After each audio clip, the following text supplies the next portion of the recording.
Welcome back, Dead Ball Dancing. Justin, the season is on us, but It that is. is not the only thing that has occurred. Is that accurate? That is accurate. Want to take a couple minutes to introduce the newest Dead Ball Dancing fan, and her name is Artemis Abraham. She is a diehard Purdue fan. Absolutely hates Wisconsin, just like her dad. And her request is that we keep this show ongoing long enough so she can guest star one year. Yeah, see, There you go. exactly. So she had a wonderful Halloween yesterday, and she's very excited to watch the show. So just wanted to introduce the newest fan. I know Mama's not going to let that Purdue thing happen. That's gonna be a Wildcat baby. It might be a Wildcat baby. We already got Wildcat gear all over the place too. So you know how it goes, man. Anyways, how are you? Gosh, man, the season is here. Let's get it going, huh? Oh, we are right here. I am so ready for real basketball. The NBA's been on. I won't waste any of our time talking about my feelings on the NBA and how they're already starting the in-season tournament. But more for me, it's like all these narratives that come out of the off season, the preseason, the exhibition, meaningless scrimmages. Yeah, I don't care necessarily. From an analyst point of view, from a figuring out what games, what players are going to matter this year. Sure, right, but I mean, most of that spreadsheet work, and when these guys play, I mean, Arizona just beat a little sister of the poor team by 30 without even trying. It's meaningless. I like the way BYU scheduled their exhibition season, but they needed it, right? I mean, they turned over some talent, and being able to have, we'll call it quad one kind of exhibition games was meaningful for them, but for anyone who's not a BYU fan, it's pointless. And so now I like to be able to get in, and we are like 2 days away from the season starting. And I could not be more excited. I share that sentiment, right? And one thing that you and I have consistently talked about on the show, right, is scheduling. And I've never understood kind of the exhibition scheduling for some of these teams. Like Purdue scheduled Kentucky. Kudos to them. They lost, right? So I'm like, shit, here we go. And then they played University of Indy, not like Indiana, but like it's called like Indy, and they won by 50 points. And to your point about BYU, not only did they schedule their exhibitions well, but they scheduled their season well too. Like I know we talked about it in our kind of superlative show. So I'm just excited to get straight into the season. We got some intense non-conference matchups, including our game of the week that we'll get to later. And I'm just beyond juiced. I think this is going to be a hell of a season. So take us through it, man. What are we talking about? Top 25 to start. All right, well, number one, Dead Ball Dancing is looking for any college basketball players who are looking to throw games to help us win bets. I know that's hot in the streets right now, so reach out. Careful. What are they going to do? Take our media credentials? 30-person gambling sports ring. That was just unbelievable. I couldn't believe they did that. So, top 25 up on your screens now. No real changes, which everyone should expect, right? This is more of a fine-tuning session. Our preseason rankings were pretty close to what we believed in, what we knew we were going to roll out there. Obviously 21 to 25 there, you see some shifts. Xavier goes out, Wisconsin comes in, and everybody else kind of just shifts around. So again, really no real changes. Xavier went to 26 in our rankings. Nothing's happened, right? Nobody's played any games, so there shouldn't have been anything in the last 3 weeks that made us change our rankings. There's been no high-profile injuries. No, there's always going to be kids who tweak a knee or something in practice. It's always going to be out there, but at least nothing that I saw in my conference projections or in my top 50, 60-ish really had an impact.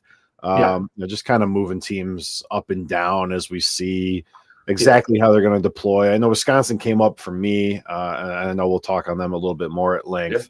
But I mean, really, Wisconsin came up for me because I took another look at the bottom of the Big Ten. And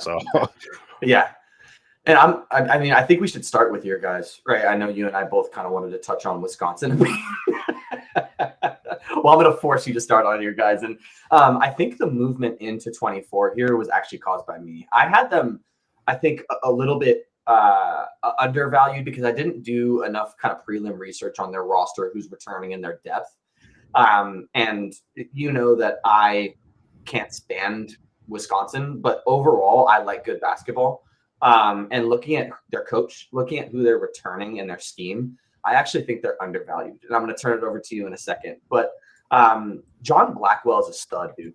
Like, I know obviously in the Big Ten, Purdue is likely going to win, right? And Braden Smith should be Player of the Year favorite. But I'm going to make a bold prediction that John Blackwell is actually going to make a bid for Player of the Year as well. I can see him coming in runner-up, if not challenging Braden Smith for that spot. Because if you look at his seasons year over year, I think he's a junior. He doubled his points in his sophomore year. He doubled his assists, and he doubled his rebounds from year 1 to year 2. The kid can play. And we know that Wisconsin on the defensive side of the ball is probably one of the best teams in the nation. But the reason why I slid them up in mine is because of the focus that they're putting on the offensive side of the ball. They're incredibly deep, and they got a really good transfer from University of Virginia, Andrew Rode, who from like and I put it in quotes in my notes, a solidity standpoint, he just does like all the intangibles right. So I really like that addition that the program made. They scheduled well. They do have Purdue twice in the Big Ten, so that'll be really interesting to see how those two matchups go because you got us last year pretty good. Their depth is what's impressing me the most, and I think with a stud like Blackwell kind of manning your backcourt, I really like the trajectory that Wisconsin is going. And I'm going to get into a few complaints that I have later in our top 25 review, but overall, that's the change that I made in my top 25. I think I slid them all the way up to 21 for me. And I think even there, they might be undervalued. What are your thoughts? Yeah, I don't think Blackwell has a shot at Player of the Year unless Wisconsin wins like 30, 32 games. Mm-hmm. Just because of the way the awards season works and the way the media works. And I know you've got some beef with the media, which I think is fair. You know, Wisconsin comes in 24th in the AP poll. Yeah. It's really tough to get to Player of the Year status, even as the best player on a really good team starting there. You know, if I told you Wisconsin dropped 2 out of their first 10 games, that probably puts them either, just inside the top 25 or just out of it. And that matters, right? Because it matters for visibility. It matters for what games these, I call them pundits, are going to watch. Right. This is right where Wisconsin needs to be for Wisconsin to have the best season, right? A top 10 ranked Wisconsin doesn't help them at all. And an unranked Wisconsin doesn't help them at all. So being 24 in the AP poll and losing your ranking and then scrapping your way back to 13 and being a 3 line in the tournament. I mean, that's the blueprint for Wisconsin to go deep into the tournament. That's the blueprint for these guys to stay hungry. Yeah. They're going to be better on offense than on defense for the first time in a long time. Probably since those deep tournament runs. Right. I'm a little concerned. They're very, very guard heavy. Mm-hmm. There's a lot of guards on this team. And in some ways it's a detriment, but in the Big Ten, it can work, right? As long as your defense, I say their offense is better than their defense, they'll be a top 30 defense in the country, and it's not close, right? They might be top 20, right? And that's what speaks to me is like, I'm still saying that this offense is probably better than their defense this year. And that's a disgusting combination for me because I'm palpitating already. I'm uncomfortable. I don't like it. I don't want it. I'm still coming down from a crushingly disappointing, honestly, 2 years of Wisconsin football. So, but yeah, I mean, everything you say is true. I mean, Nolan Winter comes in. He's a hell of a player as well. I like this team a lot. And then you have like the classic Wisconsin like role kids, right? Like Janicki's gonna be out there, he'll hit 9 threes in a game, and they'll beat a juggernaut supposedly. Yeah. Michigan, they'll like down Michigan by 30. Janicki will have more points in a game than he has in like a 3-game stretch. And that sounds like Wisconsin basketball, right? Yeah, that's Wisconsin basketball. So Yeah. I think with the way that they scheduled, you're gonna be right there. You take a game from Purdue, you beat the Michigan, you beat the Ohio State, and do it in convincing Wisconsin fashion, smothering defense. And it's like, oh, well, there's also 3 guards averaging 15 points a game on this team. And I think they're going to be right there. So, looking at our rankings, I think 24 is fair. We haven't seen anything, right? We haven't seen anything there. So, there might be a little value in the upside to Wisconsin, but I mean, realistically, I think their ceiling for our rankings and the way we do our rankings, I think it's probably top 15. Because there are so many good teams in the rankings here, and neutral court, head-to-head matchup kind of thing. Unless Purdue falls off a cliff, even if Wisconsin beats Purdue twice, I don't know that I would necessarily have Wisconsin ranked ahead of that Purdue team.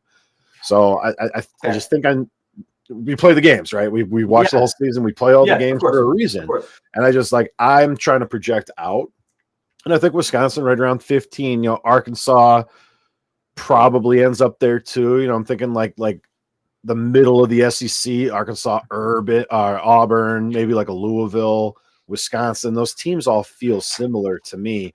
And then the same breath, that could be your Final Four. So it's ticky tacky, but I like how the team looks. I'm a little nervous about where the national media has them from a conversation standpoint. Yeah, I mean, perfectly put. And one of the things that I think you nailed is they are very guard heavy. But their guards aren't like the pipsqueak guards that you're going to find and by pipsqueak, I mean like skinny, quick, athletic that you'll find in like an SEC or like an ACC. Like they are NBA body, like big boy guards where it's like exactly where you can get away with running a 3-guard lineup because they might be mismatched on the height perspective, but from a scrappiness and strength perspective, it feels like Wisconsin is more well put together than a lot of the teams in the Big Ten. The one thing that I want to say is you're right that Blackwell's not going to win like National Player of the Year.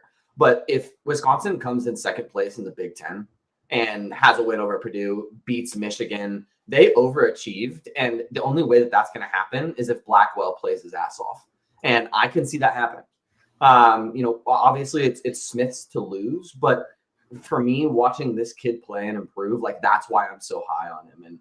And the reason why I was just focusing so heavily on Wisconsin in this conversation is because last year I made the mistake of devaluing them and undervaluing them. And then they proved me wrong, right? They kind of stumbled a little bit, but then they proved me wrong. And I don't want to make that same mistake again because I think they actually got better. I don't think they got worse.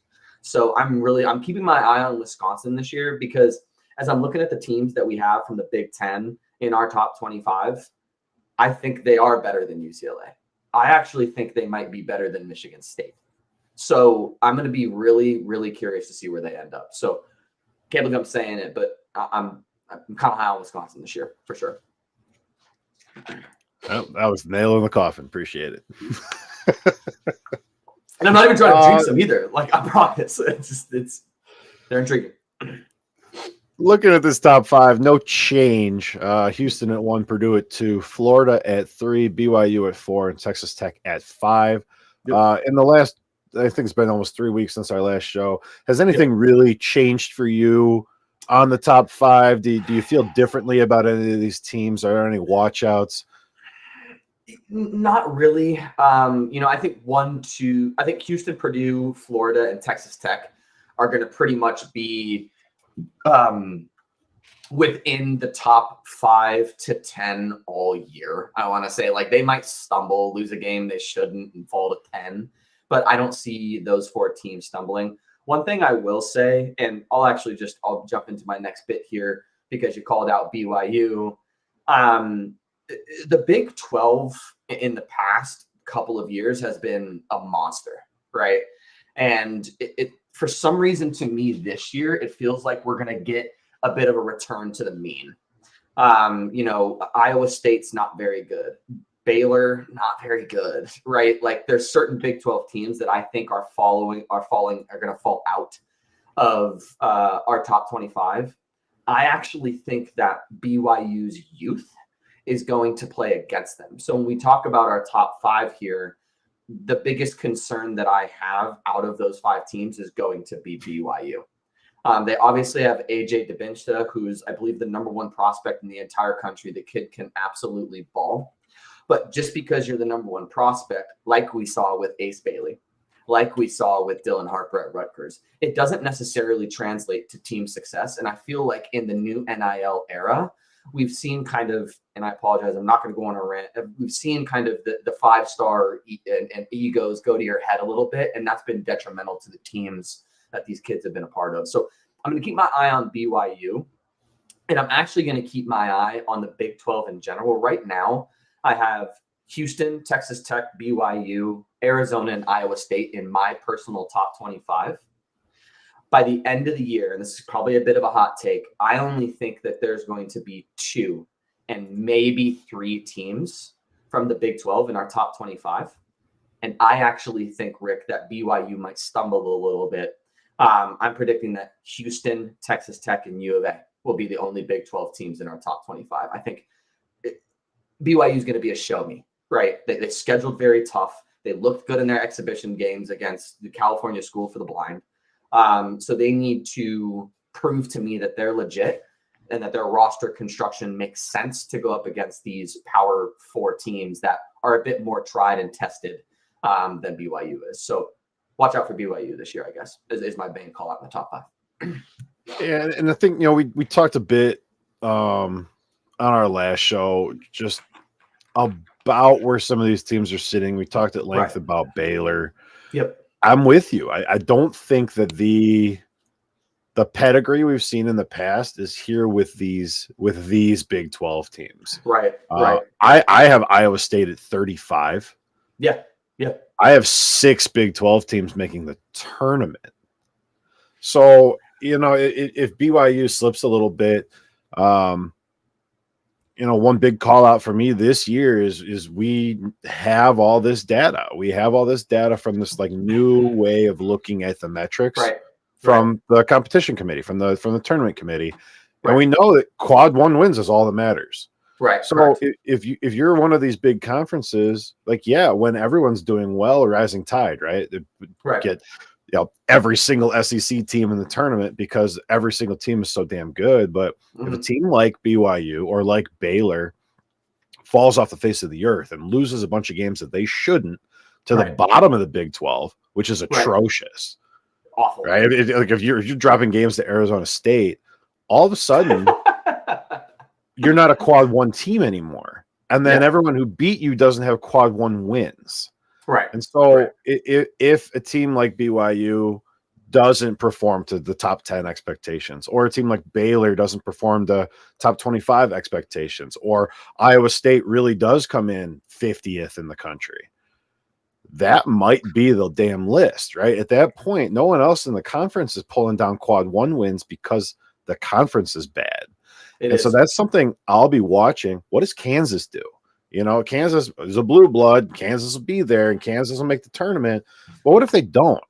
Right? If the new NCAA tournament doesn't give a shit about the blue bloods, they don't care. If Kansas sucks, Kansas isn't a quad 1 statistically, and then any team that beats Kansas doesn't get a quad 1 win. And I think what you're going to see, the Big 12 is a great example of it, but I think you might see it again in the ACC.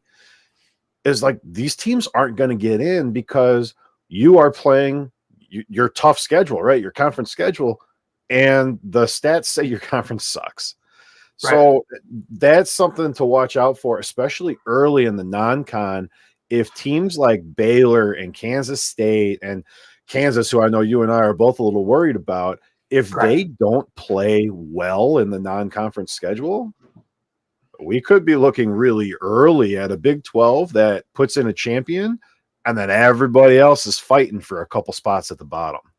Yeah, you nailed it, Rick. And I think, in the past, the Big 12, when the Big 12 was a little bit stronger, you could rely on your conference wins to potentially get you into the tournament because the teams were so strong, right? It's like if BYU, I'm sorry, I keep picking on BYU, and Mike Peterson's probably watching now, so he's gonna get pissed at me. But if BYU, our number 4 team, AP top 5 team,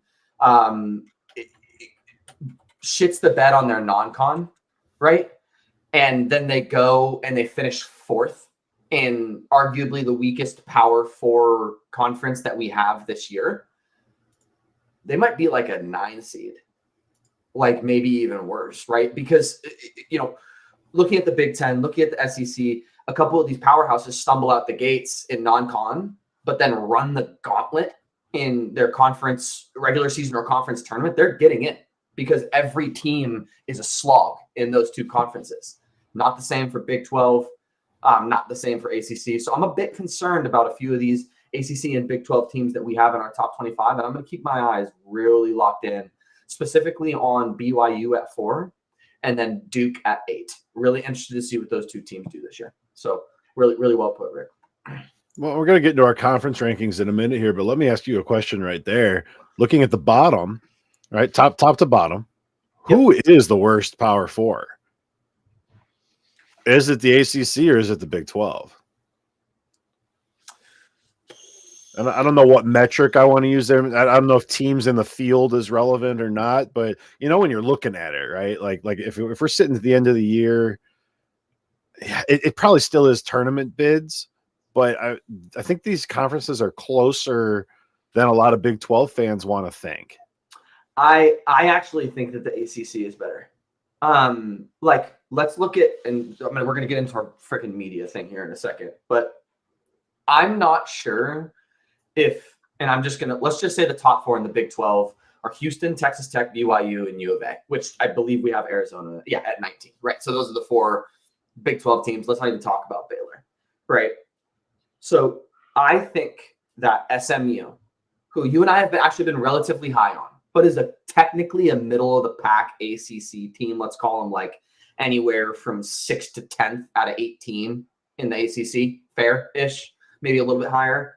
I think SMU beats Kansas. I think SMU beats Iowa State. I think they beat Baylor. I think they beat TCU, Kansas State, Cincy. Is SMU losing to Kansas this year? Probably not. I guess my concern with the ACC is they also have Stanford and a really, really bad Georgia Tech team. Fair. Yeah, I don't know. I don't know who's watching this stream, but a really, really bad Notre Dame team. I mean, the bottom of the ACC gives me a lot of pause because that's what kept all these ACC teams out of the tournament last year. Yeah. That's what kept them from being better ranked last year. Is everybody really sucked. They were really bad for long stretches. And I look at the bottom of the Big 12, and we like to shit all over Kansas, but I mean Kansas is a borderline tournament team in a horrible year. Correct. So really, as you're working your way down the list, K-State's probably no good. Arizona State's awful. Colorado's bad. West Virginia lost a lot of talent. Oklahoma State's probably no good this year. And I'm thinking, if those teams all cannibalize each other, and I don't know how the fringe Big 12 teams have scheduled their non-conference, but I haven't looked either. I don't think it's crazy to say they go 500, right? Whoever they're playing. Probably. I mean, McNeese beats half the teams we just talked about. Correct. So correct. I think the lack of depth in the Big 12 is what gives me a lot of heartburn about it, because you're right. SMU in the middle of the ACC has striking distance on the top quarter of the Big 12. And I'm looking down this Big 12 list and like, who's Colorado going to beat? Could Colorado even beat Stanford? And I don't know. I don't know the answer to that question, but probably not. Asking it tells me everything I need to know, right? Correct. Right. And I think to round out that conversation, I think that holistically, from an average perspective, the top 11 teams in the ACC wiped the floor with the top 11 teams in the Big 12. Obviously, Houston, Texas Tech, and Arizona are better than like Duke, Louisville, and North Carolina. But that the rest of those, that 4 through 11, beat the ever-loving crap out of the remaining teams in the Big 12, and I don't necessarily think it's close. So I'm just like, I'm trying to think about it from like an average perspective, and that's why I'm thinking like the ACC gets the nod because, and I know you're going to talk on the ACC in a second. I think they're actually going to have a resurgent year. So I'm a little bit higher on the ACC than the Big 12. So call it Big 12 is the worst Power 4. I'm fine with that. Yeah. All right. So what if I told you that Pittsburgh was going to be a top 5 ACC team this year? Is that buyable? Can we buy in on that? We have Pitt at 53 in our rankings right now. I'm just trying to see where I have them. I have them at 51. Where do you have them? I have them at 63. Pitt. This is going to flow perfectly into my conversation. I could top 5. So you think a top 5 ACC team? So Duke, Louisville, North Carolina. You and I agree on those 3, right? I think SMU is 4. I also have SMU as the 4th team there in this scenario where Pitt is 5. Yeah. And you're saying Pitt is 5. I see it. What about Virginia and Clemson? Well, that's what and Wake. And Wake, who I think is going to be nasty this year. Mm-hmm. Wake, if all the pieces come together for Wake. Yep. Okay, factor that into this scenario as well. All right, now you're looking at like Syracuse and Virginia Tech, who could really easily be last 4 in, first 4 out territory. Correct. That is correct. Yeah. Right? Not great teams, but top 70, top 80, right? I think that's reasonable. I can see that. I can see that scenario puts 6 or 7 ACC teams in the tournament. I can see it. That scenario takes whoever wins the ACC and it puts them on a 1 or a 2 line without a whole lot of discussion. Whoever it is, right? If it's Louisville or Duke or Louisville. Probably one of those 2, I would say. Yeah. All right. But if we put 7 teams in and they're better than we thought they'd be, and right now we're thinking they're in, right? We're thinking they're top 70-ish. Yep. That puts an ACC team damn near top line. I think that scenario is more likely to happen this season than not. Recent history aside, because the ACC was god-awful last year. Awful. Trash. They, from the very top of the conference, have changed the way they talk about and the way they think about basketball and their approach to basketball. It is now a conference holistic approach. The commissioner's office is involved with all these teams saying, hey, look, shitbags, when you schedule like crap and then lose those games, it hurts the entire conference. And then we don't get tournament shares to pay everybody. That's not going to fly in a conference where their football is awful. They have to be top-tier basketball. There's no reason why basketball shouldn't be the Big East and the ACC. They're basketball conferences. The focus should be on basketball. The focus should be coming from the commissioner's office. And now that they finally are like, oh, if we actually focus on this as a group, we can do better together. I think now that that focus is actually there, I think now we're going to start seeing the ACC resurgence in a meaningful way because the coaches are going to be getting it from the school, and the school is going to be getting it from the conferences. So shit rolls downhill. The players are going to be getting it from the coaches. It's now no longer win for your school, win for your personal brand, because that obviously wasn't working. There's now conference pressure on this. And with all the realignment that goes on, I know the ACC's media deal is a little crazy, but the Big Ten would love nothing more than to poach teams from the ACC and add them to their collection. The ACC needs to come together. They need to come together and win games across the board. And I think they're positioned to do it.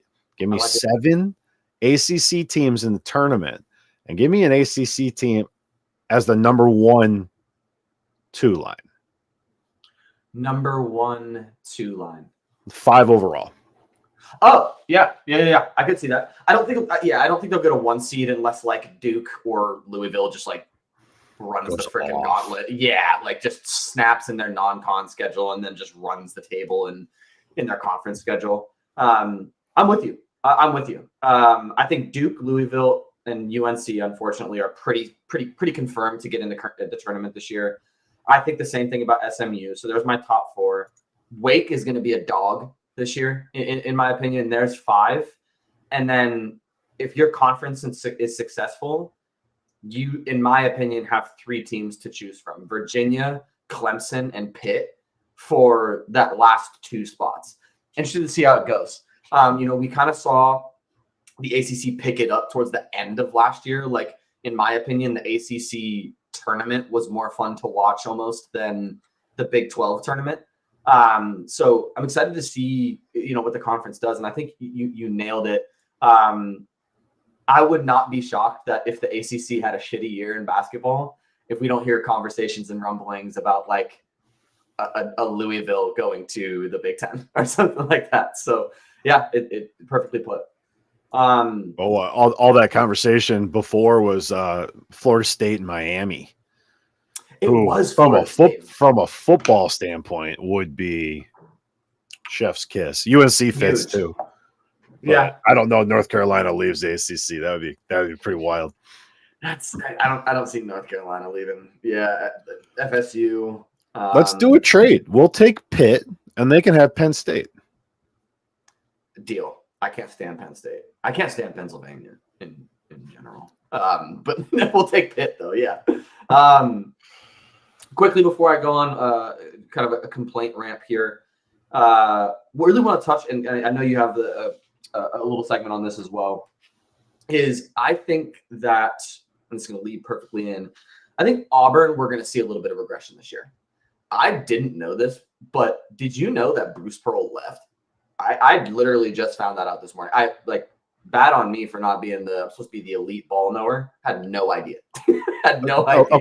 A pearl is a pearl is a pearl, man. There's no difference. And the reason Rick is saying that is because the son is taking over, Stephen Pearl, which, that's I'm sure he studied under his dad. I don't think he's going to be a bad head coach, but when you lose a legend, like, let's be honest, like Bruce Pearl is a legendary head coach.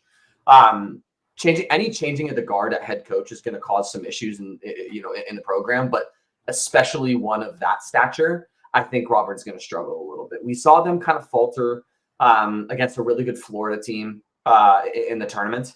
But obviously losing Broome, who bailed them out of countless games last year, I don't think they have a roster structure to backfill that loss.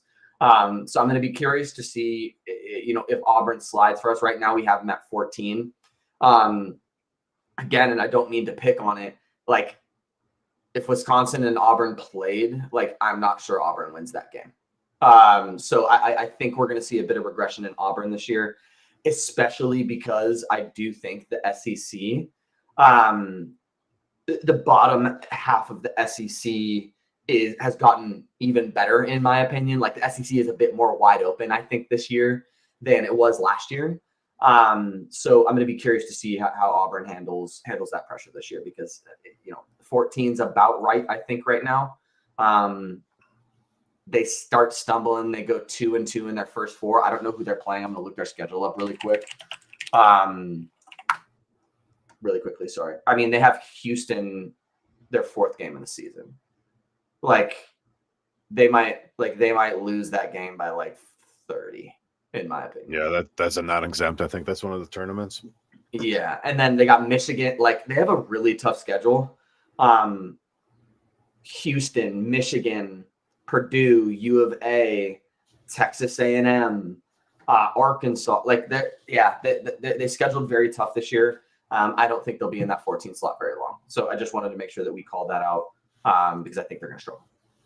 Yeah, in the middle of that SEC, might fall prey to exactly what we were just talking about with the ACC, is the chances of all of these teams playing as well as they did last year is very, very low, right? And that's not a shot at any one team in particular or the SEC as a whole.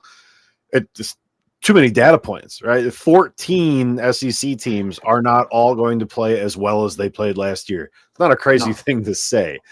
And what happens is we're talking about those quad one wins. If one of these teams falls off, Mizzou, right? I love Mizzou this year, so probably not a great example, but if Mizzou sucks this year, it pulls down everybody else. So if everyone else plays at the same level as last year and Mizzou is worse, the wins are worth less on the whole. Like all it takes is one of these teams slipping, and the SEC was all-time good last year. Oh yeah. You look at a team like Texas that lost a bunch of talent. Georgia lost a bunch of talent. I mean, all of these teams won 75% of their damn games last year and looked really good doing it. Yeah. It's not likely to happen again. So where does that slip come? How does Vandy look? How does LSU look? I could see 12 SEC teams in the tournament, but all it takes is a couple of these teams to fall off, and it's going to sink everybody else as well. So, they're going to have 2 teams in the top 8 and 4 teams in the top 15, but are we going to see that extreme scale where they have every damn team in the conference making the tournament? It feels unlikely for all of those scenarios to repeat again. Agreed.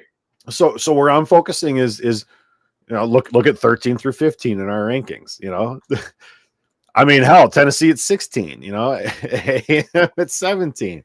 Now, the reason we have all these teams kind of globbed together is because we'll hit on 3 of them. And the other three are going to slide out of our top 25. And until you see them play each other, it's really hard to know who and where. But you look at those groupings, and obviously Florida and Kentucky up top there. But where are the rest of the SEC teams in our rankings? Right, they're lumped in the middle here. Yep. And that's partly because that's exactly where they are. All of these teams are top 20 teams the way we see it. But also, do we know? Do we know if Alabama's better than Tennessee? Do we know if Auburn's better than Missouri? When I was going through my rankings, I've got them close together. So, on aggregate for you and me, we've got these teams pretty close. Mississippi down there at 20. Ole Miss.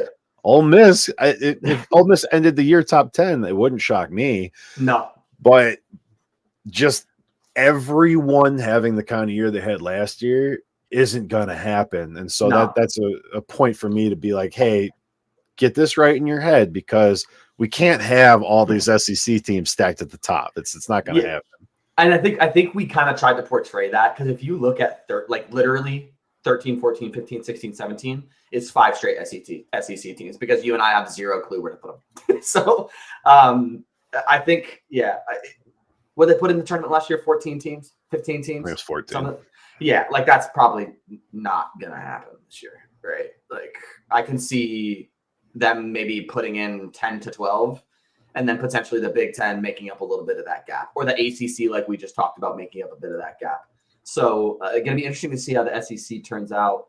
And I think, the non-con schedule for some of these SEC teams also isn't as strong as it was last year, and that's not going to help them either, right? Like, if Tennessee goes 10-0 in their non-con schedule, but they're playing like your favorite school, Little Sisters of the Poor, like, that's not going to matter because you didn't schedule accordingly. So, interesting to see how the SEC turns out. I think you and I both agree Florida's at the top of it, and we don't really see them slipping all that much there. Interesting to see what a really good Kentucky team's going to do this year. I can't believe I'm saying it. I like Arkansas, unfortunately. Should be a wild one in the SEC this year. Good call. Well, let's jump over to the conferences here. We rank all the teams in the country, which is painstaking and awful, but it lets us do something like this, which is give you a nice clean output on conference champs. So we won't beat you guys to death with this. We'll touch on a couple differences, couple key points here. Justin's picks along the top, mine on the bottom of the rows. And you're going to see a lot of consistency. There are way more that we agree on than we disagree on. but those are not necessarily aligned with what the media is doing. So, Justin, I know you've got a little bit of media heat. So I wanted to get this up on the screen. Yeah. That's just kind of like an example of where we're sitting. But yeah, I mean, go off, man. Talk to me about the national media. I think, and you obviously you saw it in the notes. Every time that I see like media expert predictions, I'm more thankful every time that we've created what we've created at DVD in terms of just like aggregate rankings, and it's just based on what you and I have done in our research. It just makes me more thankful. So I'm going to just reference a few examples here. I'm going to start with the Big Ten. I'll just provide a couple examples from all conferences before we kind of jump into the conference champs, right? So these are the media experts, right? Media experts. For the Big Ten, they have Washington, USC, Iowa, and Indiana finishing above Maryland, Nebraska, and Northwestern, which is, in my opinion, absolutely freaking ridiculous. Like Maryland, yeah, sure, they lost Queen. Their coaching has remained the same. They still have depth. Nebraska ran the gauntlet in that Hawaii tournament last year. They looked really good, barely missed the tournament, I think.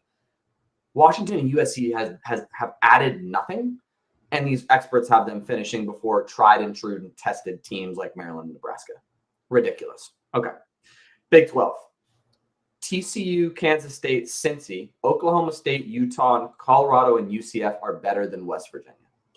The experts have West Virginia finishing second to last, only ahead of Arizona State in the Big 12. At least Virginia, they got the bottom right. They got the bottom right. West Virginia should have been in the tournament last year. They returned a ton of players. They have phenomenal coaching, great defense. 15th out of 16th in the Big 12. Nice. This one is the one that pissed me off the most. They have Texas A&M at 13th out of 16, behind Texas, Mississippi State, Vanderbilt, and Oklahoma, who we just said lost a ton of talent versus last year's team. For me, when I look at these expert predictions, and what I'm really trying to understand is, are they just going based off of like off-season hype? Are they just going based off of the most NIL money dished out? Are they going to research what each one of these teams has brought back, or how much the players have improved year over year?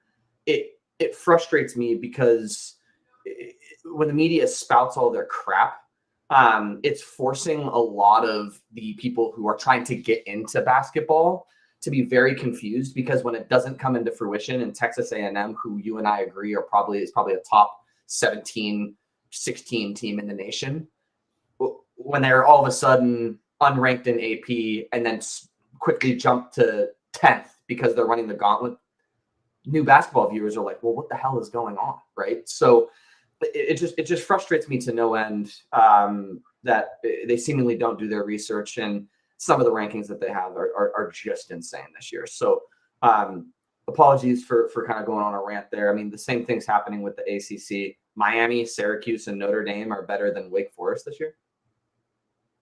Really? Okay.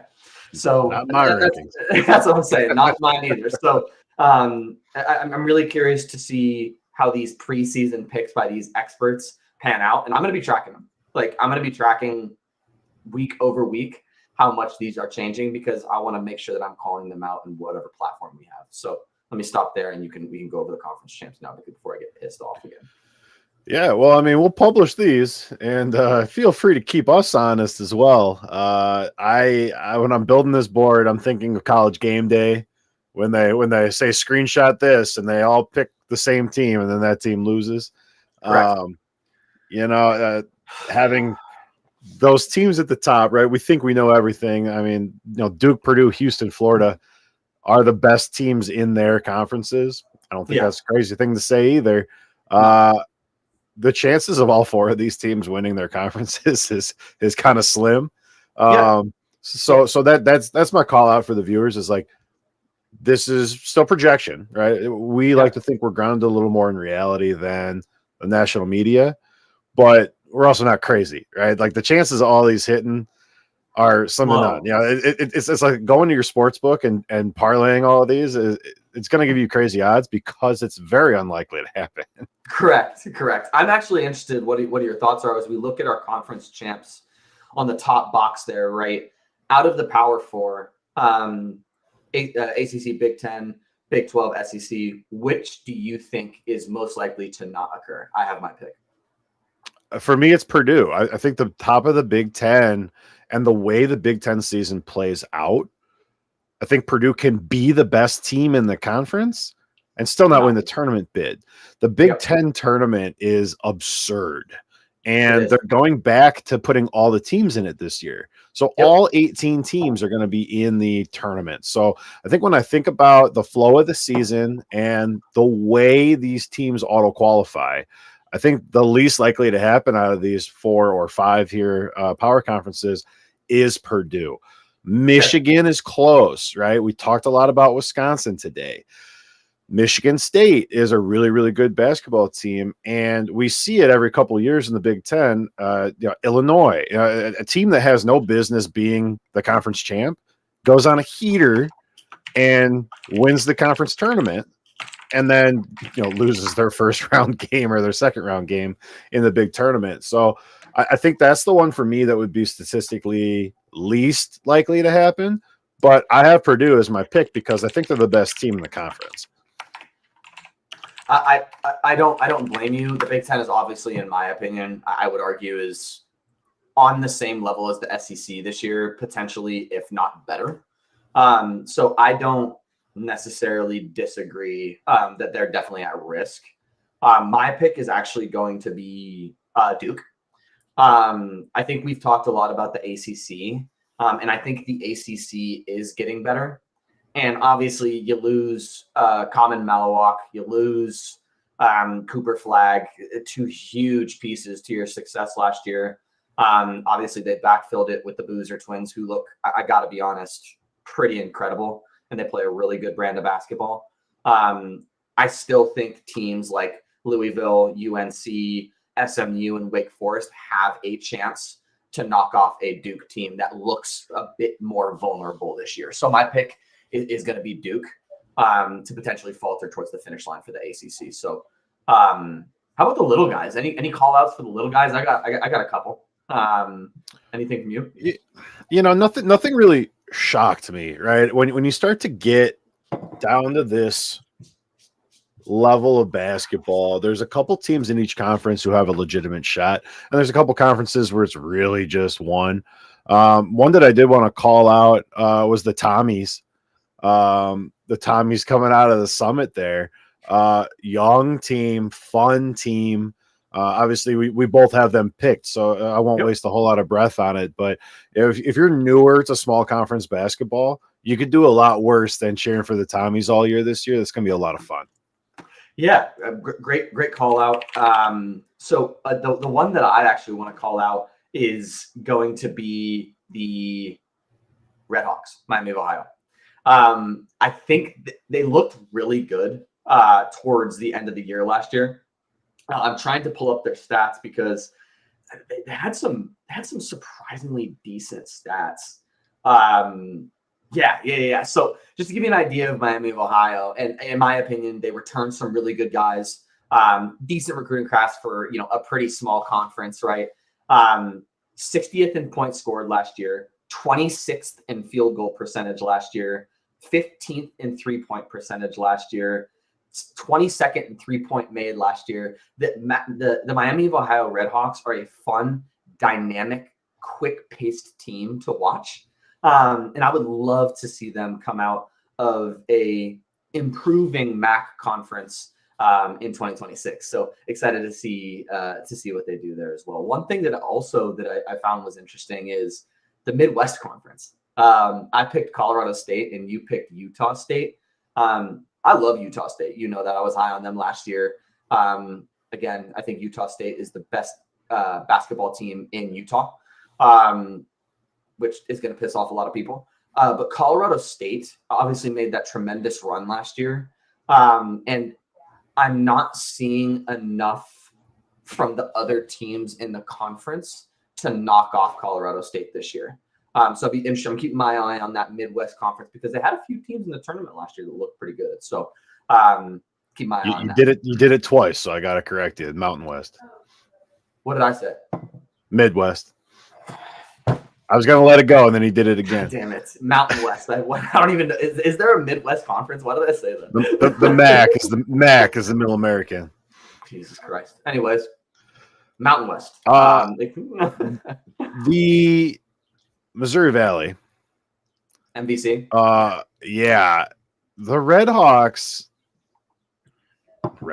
Jesus, see, now I'm doing it. I call you out. Now I'm on my shirt too. The Redbirds. Illinois State's a lot of fun. You have Drake there, and Drake did a lot last year. They're obviously the class of that conference, but that's a really good basketball conference.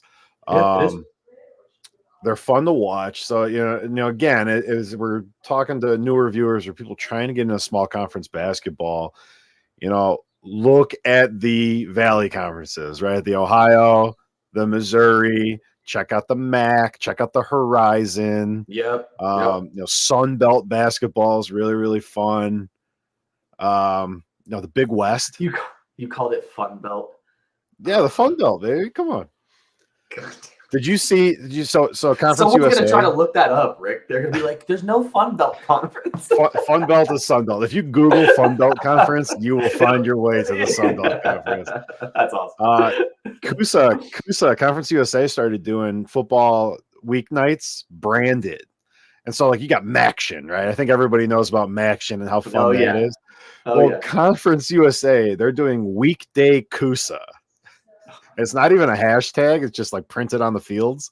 It's hilarious. So Conference USA is a blast. Check them out. But all of these smaller conferences, especially across the South, are a lot of fun. The MEAC is awesome basketball. The Southland is great to watch. And if you have ESPN Plus, all the games are on. They'll be playing in a gym in front of 200 people. And it is so much fun, and it's not like this high production kids playing for millions of dollars kind of thing. It's kids who want to play basketball because they love basketball. It's almost like the bubble. It's almost like the bubble. You remember the NBA bubble where everything was removed, no crowds. It was pure hoops, at the highest level possible, where they were actually trying. That's what these conferences that Rick is eloquently calling out. That's what it will make you fall in love with basketball is the best way that I could put it. So that's such a good call out. It's there's one person in the stands watching, but the kids are fighting tooth and nail on every possession. And it's just such high quality basketball that, in my opinion, is missing from some of these top conferences. So perfectly put, Rick. My last call out is in the Big West there. You see we're split. I don't have any problem with UCI as a pick there. My entire narrative for Oregon unravels if Hawaii doesn't play them tight the first game of the season. So I felt I had to double down. I have Hawaii and UCI ranked very closely together. But Hawaii is my official pick, and I will eat some crow on next week's episode when Oregon beats them by 60. But I'm hoping they play them tight. I think it's a really good Hawaii team, and if they can play Oregon tight and maybe even win, seems unlikely. But if they win that game, that changes the trajectory of both of these teams drastically. Where's that game being played? Is it in UH or Oregon? I believe it's in Oregon. I believe it's in Eugene. Because if it's they went there last year, I think. Oh, they did. Okay. Hawaii. Okay. Yeah, that's at Matthew Knight. That's in Eugene. We got some. You got any other? Only 3 teams in Utah. Is that BYU? Utah State. Utah State. Yeah, Utah State's better than BYU. Yeah, I mean, football, low-level football. Yeah, Utah Tech, Southern. I believe it's Southern Utah Thunderbirds. They always come down, play ASU, get their ass beat every year. Fair. But yeah, I mean, as far as real teams, There's only 3. I mean, and from a basketball standpoint, you can probably throw out Utah. Yeah, they're meaningless. Absolutely. Where do they have Utah finishing? Where's Utah again? Yeah. Utah is currently, you know what I mean. What conference? They keep changing conferences. This is another great example. The experts have Utah ahead of West Virginia in the Big 12. Yeah. Move on before I get pissed, please. All right. Our first game of the week of the year, presented by Chainlink. That's a good one. I forgot to put the rankings in here after we updated our rankings this morning. That's okay. Well, let me look my it up bad. first. You're fine. It is Arizona's 19 and Florida's 3. Yep, 19 versus 3 matchup. So this is a huge one for early in the season here. Neutral site. This one's in Vegas. It doesn't get much bigger than this to start the year. These are two teams with championship aspirations. These are two teams we think very highly of. Florida is a 3.5-point favorite. Over under sitting about 159.5 as of about 30 minutes ago. This is going to be a fun one. I think mostly for me because neither one of these teams has really any tape or scouting on the other because these are new teams. They haven't played anybody. They were really careful in how they set themselves up. However, I don't think this line's quite right. My model has this Florida by 7. Whoa. And I would not be surprised to see us get to like 4.5 before tip-off. I don't think the betting public knows basketball starts in 2 days. No. It's very much still football season. So I don't think anybody but smart money's gotten on this yet. And the 3.5 is juiced to hell pretty much everywhere. So what do you take? Coming down. Talk people through what you're going to probably take betting wise before we jump into the particulars. Yeah, I already have Florida minus 3.5. Okay. I will if the money's right. If the 4.5 comes in close to even and not juiced to shit, like 3.5 is like minus 120, minus 125 right now. So if it comes in closer to even, I'll probably double down on Florida again. I don't know what to do with that total. My model obviously trained on last year's data, but if this was 85-76 Florida, that wouldn't shock me. That's an over, but it's tight. High scoring. Predicting we just don't know. I feel like we're going to learn so much about Florida in this first game. Boogie Fland, I talked in our last show about Xavier Lee. Yeah. Xavier Lee's not going to be the guy. They came out and said that Boogie Fland is going to be the guy, and Xavier will spell him. So obviously, that's a good 1A, 1B kind of situation there. Yeah. But Fland is the 1A, and I don't think that Fland's skill set fits the rest of the team as well as Lee. Lee is a better direct replacement for what they lost. Yeah, Fland's great. Fland's good. It doesn't give me any concern about Florida on the whole. They'll still win the SEC. Yep. But I really liked the Xavier Lee transfer because I really thought that his skill set better emulated what would facilitate good basketball for the rest of the team. Boogie Fland probably a better player one-on-one, however you want to frame that. I think he's better than Xavier Lee. But I think Xavier Lee fit that Florida team a lot better. So it's going to be interesting to see what kind of minute split they get there.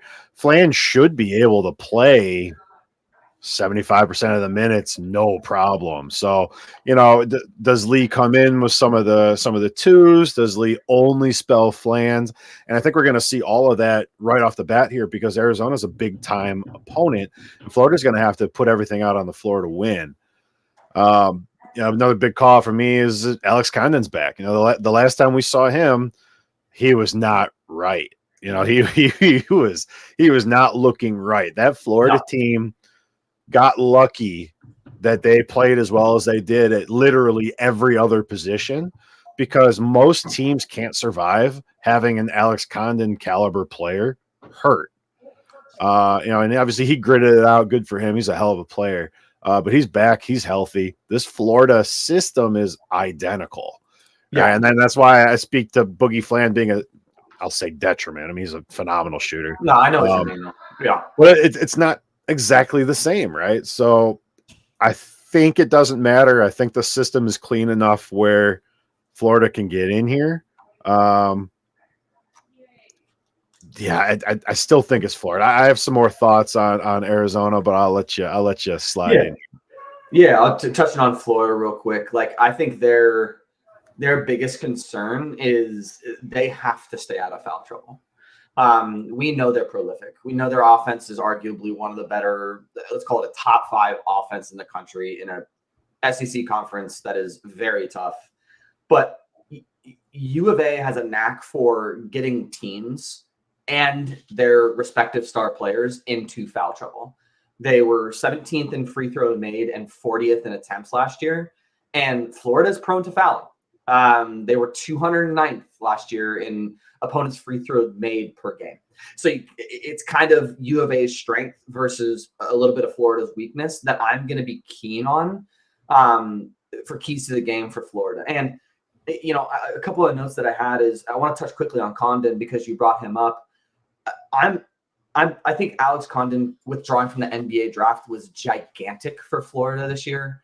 But for me, I keep waiting for that jump from Condon that it's just not quite happening. Like, his first year, he averaged 7 points.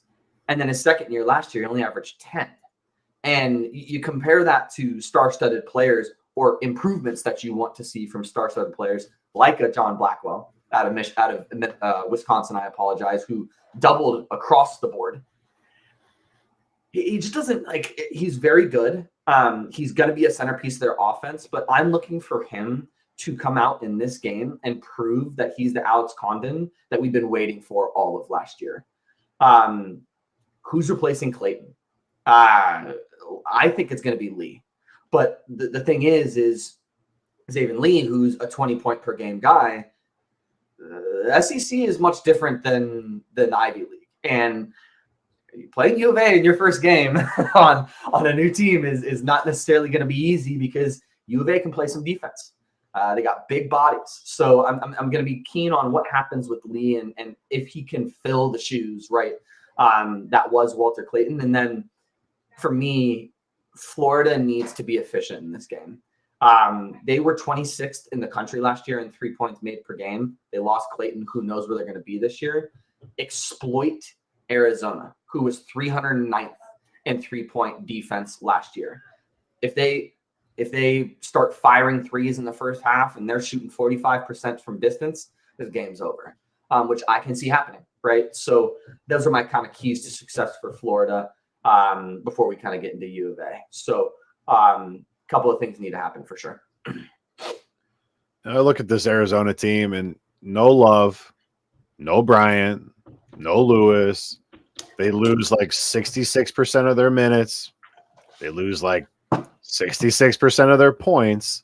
That is a lot to replace. It is. So that's something I keyed in. And game flow I'll let you speak on, but from a roster build standpoint, I mean, they have really good freshmen who are stepping in. But the thing with real good freshmen is that they're freshmen.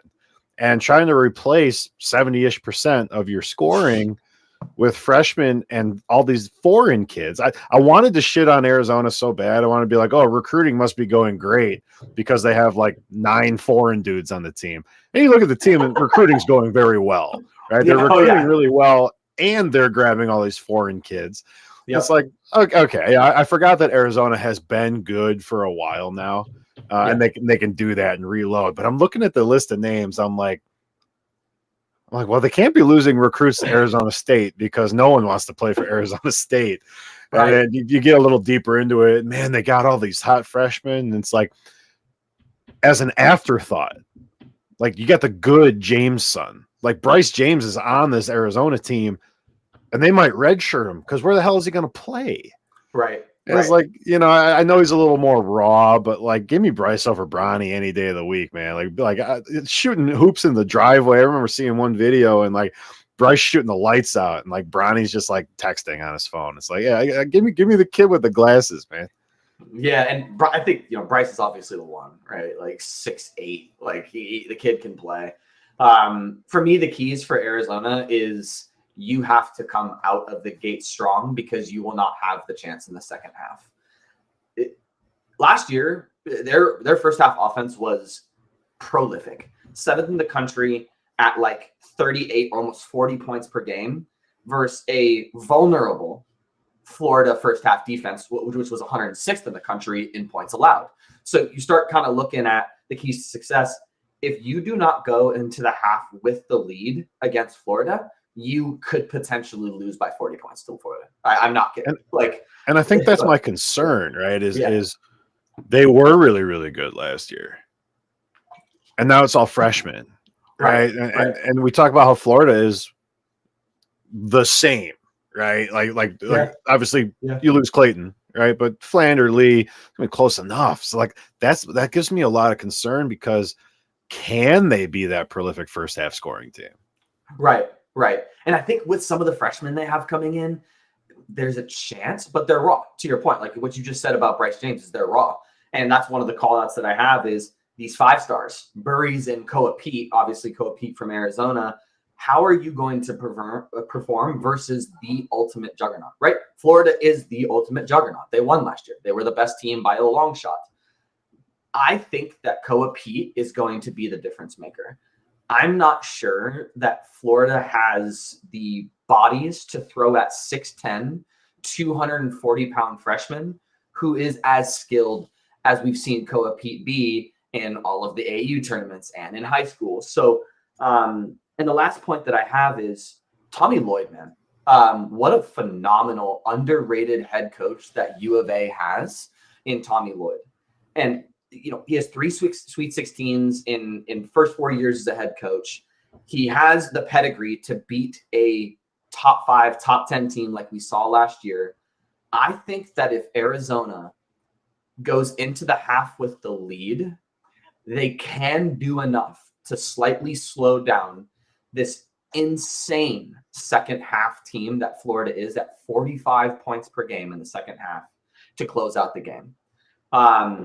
I think there's a chance. So I'm going to stop there and then let's get into predictions for game of the week. Yeah, I kind of said it off the top. I'm on Florida. I'm on Florida as a straight pick. I'll lay as many as 7 points with Florida. I do like the over here. I think the math is a little funny how you get there.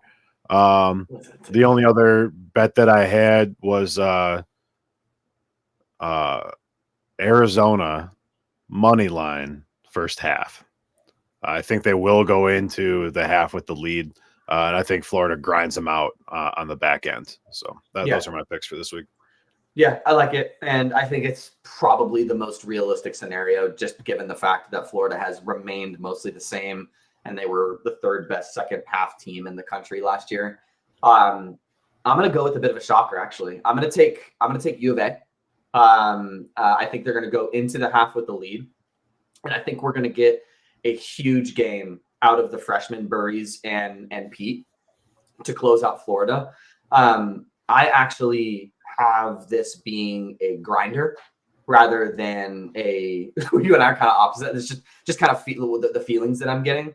I think it'll be a semi-low scoring game. And I think Arizona by anywhere from 2 to 3 points, 2 to 4 points. So give me a UAA shocker straight out the gates this year. Yeah.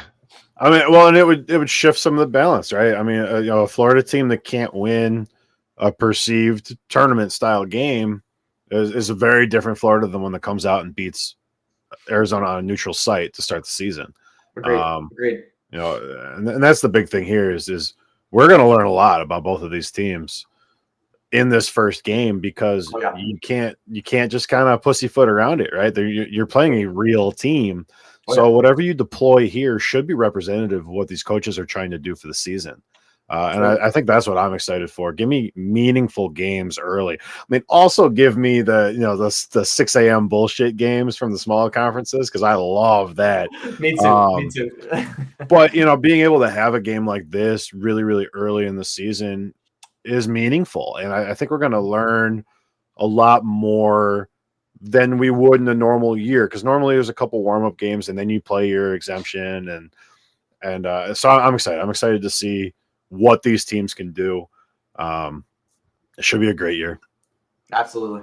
And what a way to kick it off. I love the neutral site too. It's going to give us like the rawest form of hoops, right? You're going to have teams or fans from both teams. It's going to be loud. It's going to be a tournament style environment. And I'm just so juiced that we chose this one as game of the week this week. So, yeah, way to kick it off this year, man. I'm excited. Wow. November 3rd is the beginning of the season. The Field of 68 opening day marathon, which is not as cool as when ESPN used to do 24 hours of basketball, but is still cool. How about the Atlantic Sun in the Big South kicking things off? Winthrop against Queens University, 6 a.m. Arizona time on YouTube. Start the season off right. There are games all day long on Monday, the 3rd. And there are some fun ones in here. Bradley plays the Bonnies. You got Omaha and Murray State. Ooh. You got an upstart Georgia State team going to play Eastern Michigan. This slate is pretty stacked, and it's anchored by the TNT game, which is Florida, Arizona.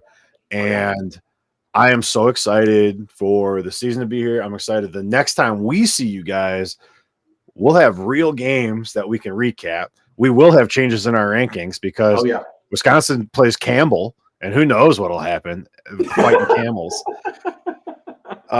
So yeah, I'm just excited to be able to lean in and see. Lipscomb plays Vandy, and we're gonna learn so much about these teams so early, and being able to approach it the way we do here on Dead Ball Dancing from a holistic view, right? There's 364 teams, and we're going to talk about all of them. We're going to hit on all of it, and it all matters. So that's fun. That's what I'm looking forward to. I think most about the season is getting into some of these scrubby, like Tuesday early games. Give me West Georgia Hofstra, stuff that just exists and most people would never even know it. And we're biting our fingernails and dialed in on it. Oh yeah. And you can pick all of the games where, Rick? Again, this year, all D1 basketball games, men's and women's, every single game are on Chainlink. Every game. You'll see it Monday morning. The Florida Arizona game will be lit up in our trademark purple and all bright and shiny. And you could pick any games you want. Sometimes I'll take some off the board, but if you're a big fan and there's one you really, really want to see, hit us up. Be like, hey, why don't you have the Southern Utah Thunderbirds game up on Chainlink? And I will fix that for you. I will put it up there so that you can pick your favorite team to win or to lose. Yep. All season long. So we'll be presented by Chainlink all year, unless a paid sponsor wants to get involved, and then we own Chainlink, so we can do whatever we want with that. But if anyone, I can't think of anything. Maybe if anyone wants to sponsor our show, we could maybe make something happen. It could be presented by your brand here. Just maybe. I don't know. I can't think of any off the top of my head. Yeah, I can't either. And Rick said that if we get 4 comments on who you think is going to win game of the week, Arizona or Florida, on our YouTube channel, he'll start putting golf predictions as well into the Chainlink app. So you can choose golf winners as well. That's what he said. Also, he's so mad at me. Don't forget that, and correct me if I'm wrong, Rick, I believe we have some DVD merch as well that could be available for purchase.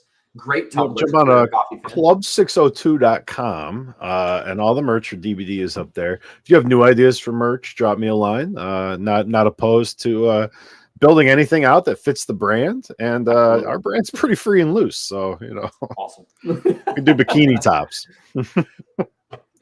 I'm trying to figure out how logistically that would work and look, but I'm not going to do that on air. So I'm excited for the season. I'll be watching all of the games starting Monday morning at 6 a.m. because I'm not going to work right now. And next Saturday, same time, we're expecting some big shakeups. So really, really excited, man. Yeah, a little weird. I see it at the bottom here, the tip-off eve-ish episode. This will be the only weird one though, because we wanted to do Saturdays because it really positions us to bring you guys directly into the slate. So we'll be 8:00 Arizona time, which is now Mountain time. So 9 a.m. Central, 10 a.m. Eastern. The rest of the season, it will take you right into those early games, and you can hang out with us, and then throw us on your second screen as we wax poetic at the end here, and go right into the early slate. Perfect. Looking forward to it, man. See you guys next week. Oh yeah, this has been Dead Ball Dancing. We'll see you when we see you. It'll be Saturday, 8 a.m. Good luck to your teams. Good luck on your season, and thank you for joining us. Peace. See you soon.